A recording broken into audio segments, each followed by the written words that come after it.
Okay. Good afternoon, Amy.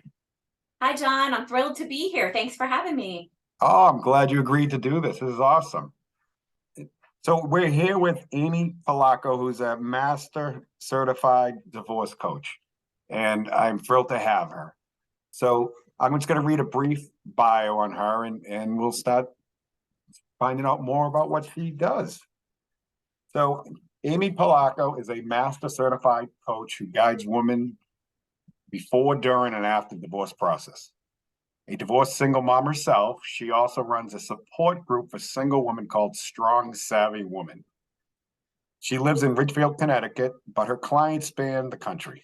Amy is also an award-winning journalist and advocate for women writing in national news outlets on divorce, domestic abuse, coercive control, narcissism, and singlehood.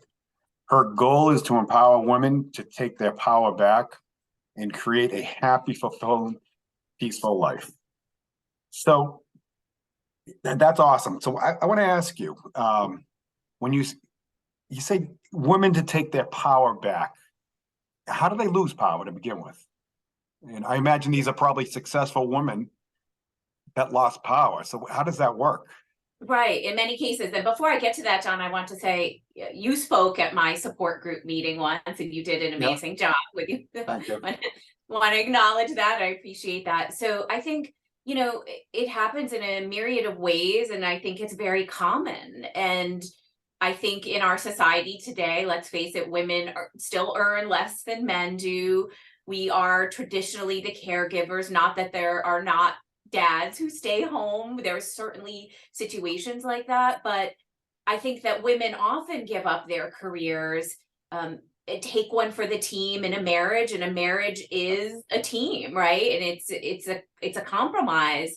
But what happens is, if and when this married couple gets divorced down the road, they really have given a lot of their power over to their spouse. And this can work either way, right? But in our society, let's just be honest, it is most commonly happening to women for economic and social and cultural reasons to this day. We're not in the 1950s, but this still persists.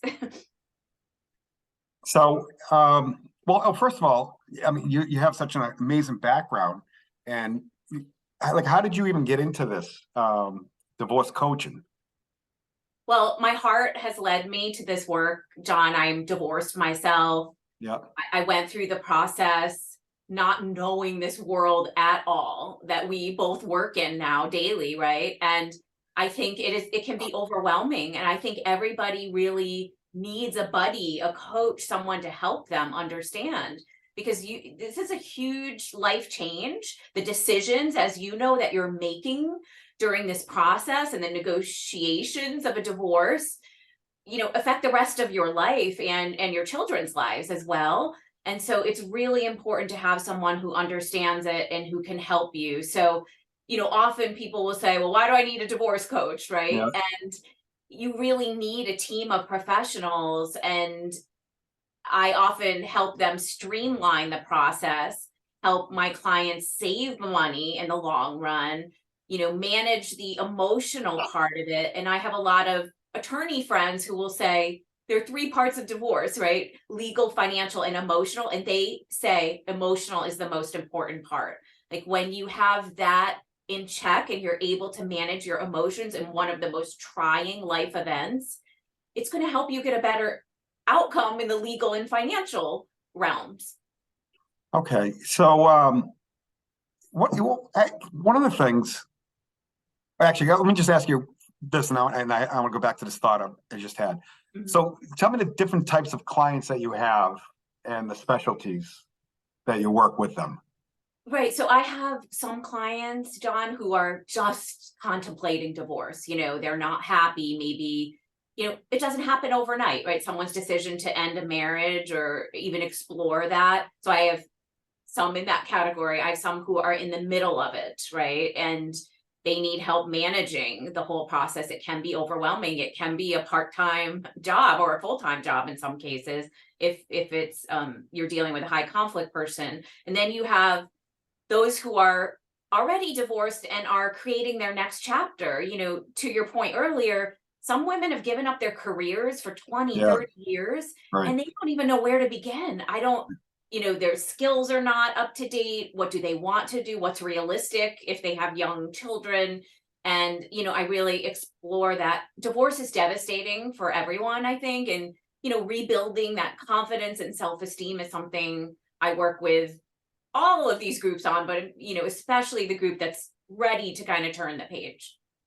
So that starts with, I imagine, having them try to create a vision of what their life's going to look like down the road. You know, you get vision, you have a goal, and just kind of keep to that vision, kind of help them stay focused.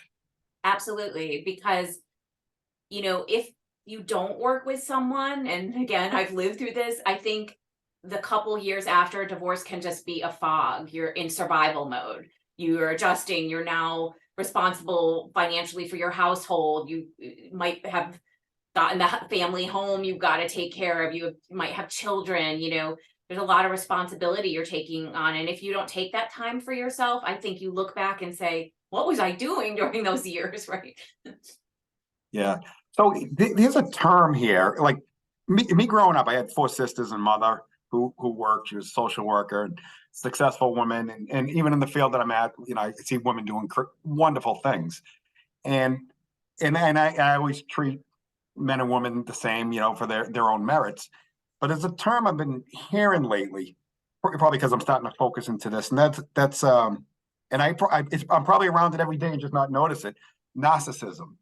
And there was that article I think I saw about the guy with, you know, he travels first class, but his family in coach. And I was just telling my wife that what would you do if I did that? She goes, it would never happen. Right. so, so wait, tell me about these guys that are like, what is it like? And how Yeah, do I you, would say, right. And when you ask about my specialty, you know, I do tend to attract clients who are dealing with a narcissistic, coercive, controlling partner. And I have lived through a relationship like that. So I think it takes someone who's experienced it to understand what you are up against. And I just want to say, you know, we also hear this term, John, high conflict divorce, right? And I want yep, to get this out in the open that that's a misnomer. It's not, you know, often judges and attorneys become desensitized to, oh, this is a high conflict case. There really almost always is a high conflict individual who is perpetuating the litigation and the conflict, and there's someone who's a victim and wants to get divorced. So the term narcissism, we're hearing it so much these days, right? And some yep, would argue too much. And admittedly, yes, people are throwing it around. But when you're dealing with a real person, and by the way, very few are diagnosed because they don't go to therapy. They don't, yep. you know, seek the help, right? But you can, you know, if it walks like a duck, it quacks like a duck. You know, if you're seeing that behavior, that's important. And so what does that look like? In many ways, John, there is coercive control in the marriage where usually the husband is controlling the money. I have a lot of clients Okay. who you would not believe, very affluent families who the women don't even have $20 to go have lunch with a friend. They have to beg for money, you know, to go to the grocery store. So that's a form of control. You know, following them, stalking them, monitoring their, you know, phone and everything else to track where they are, so they have no freedom. You know, there could be sexual coercion involved in it. So it is a pattern of abuse over time.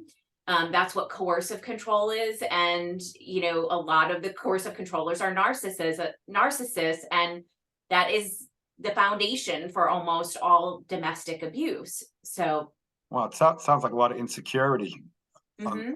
that person's part. Wow. Yes, you're exactly right. If people think, oh, a narcissist is this person with a lot of bravado and, you know, just loud. Not always. Deep down, they are extremely insecure. They are damaged and broken from their own childhood experiences. But the way they compensate for that is controlling other people, and a lot of times through money. A divorce with a narcissist takes, on average, you know, 3 or 4 times as long. it can cost 3 or 4 times as much as a, you know, an amicable divorce. And so it's a really whole different ball game. So I know no two divorces are the same, and I know you covered Tom Brady and Giselle's divorce. You wrote an article on it, actually. Yes. I guess something about the perfect divorce, or something along. Talk to us about that. Yeah, that was in the Independent, which is a US and UK newspaper, a few months back. And, you know, I was basically saying that a lot of women are jealous of Giselle, and not because for the obvious reasons, Yeah. more about the divorce, because she did a few things right. You know, she, of course, obviously, Tom and Giselle have multi-million dollar, you know, portfolios, but you know, it can be a lesson for all of us. Is, and I say this to all my clients and all the women I speak to, you know, have your own thing. She never gave up her own career. She had her own source of income. They also had a prenup, which I also recommend. A prenuptial agreement protects a woman. You know, we often think of it as protecting a wealthy man if he gets remarried. It can protect a woman as well, because say you are the woman who gives up. You know, I live in Fairfield County, Connecticut. I meet several women gave up a Wall Street career to have kids, Yep. right? And stay home and be the one who stayed home. You know, you could have a prenuptial agreement before a marriage, or a postnuptial after the marriage, to say, you know, things have changed. If, God forbid, we get divorced, you know, I'm going to be guaranteed this much money. Or it can earmark a salary for that person who stays home with the kids, because they really are managing a household, and they should be compensated. 100%. You know, there's so much that goes involved with that. It's almost like the woman that stays at home. They're like generals. They keep the house, you know, in Exactly. order. But you must see, John, in what you do with mortgages and divorce lending, many women are kept in the dark about the finances, and that's another form of control, right? Is that, don't worry about it, you just sign the tax returns, I know where all the money is. So when this couple goes to get divorced, the women have no idea where to find the money, you know, and all of that. So going back to Giselle and Tom, I think she did a great job of maintaining her autonomy, even though, let's face it, she could have given it all up, and they could have lived off Tom Brady's salary. Yeah. What any trends, special trends that you're seeing in divorces these days? Well, I definitely think that, you know, when it is possible, you know, saving money by mediating or using a collaborative approach has definitely taken off. You know, about 2/3 of divorces are, you know, can be amicable. Yep.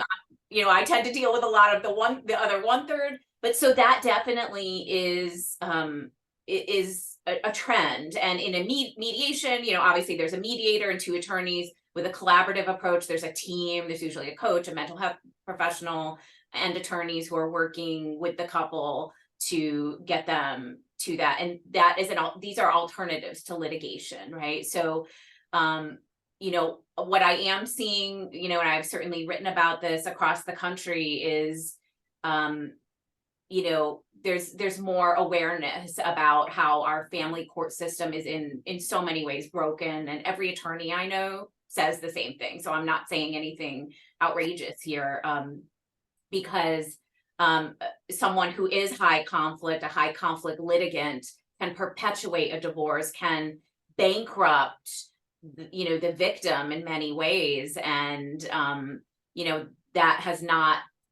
we have not gotten that under control. Right. All right. So if someone's trying to even think about, they're just unhappy in their marriage, they don't know what to do. What's their first step they should do? Like, what do you think they should look for, or for advice? How would you advise that? Yeah, I recommend talking to a certified divorce coach, because, and I have attorneys who say, talk to a coach first before you even contact the attorney, because they can help you assess what kind of attorney you need and what options you may have. And also looking at the type of personality you're dealing with. You know, is it someone who just wants to get things over with quickly? Is it someone you think could develop into high conflict? Have there been issues with the children in the past? Has there been a history of abuse? So really, I think an excellent coach can take a look at all those factors and help you strategize. I also work with a lot of great professionals like yourself. I have a CDFA who's, will speaks to my clients and advises them on, I say before you file for divorce, if this is potentially a high conflict person, you need all your ducks in a row. Let's get all the financial information you can get. Come up with a plan. If it heads south, will you stay in the home? Will you leave? So really doing all that ahead of time before there sometimes can be a rush in a, haze of emotions, right, John, of like, I'm just going to file, or, wait, you want that reaction when they see you filed because something egregious has happened, but you could be shooting yourself in the foot that way, because as soon as you escalate things, it's on. Right. And in terms of the process, so you work with folks in all stages of divorce. How far past the post-divorce do you work with folks? I have some women who are 10 years out. I mean, one of the great Oh, things wow. about my support group is we have women who are starting the process and some who are many years out, and everyone helps each other. Yeah, I was going to say.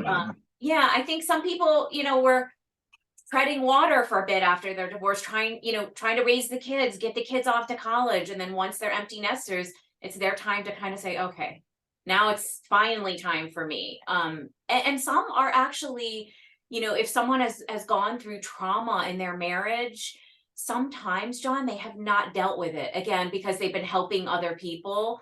Okay. Especially women are guilty of this, and they say, they want to date again or something, and the vestiges of that past relationship are still with them because they haven't healed. I get that. Now, if someone wanted to get a hold of you, what's the best way for them to reach out to you? They can go to my website to check it out. It's freedomwarrior.info, but they can also email me. It's Amy Polacko, AMYPOLACKO @gmail.com.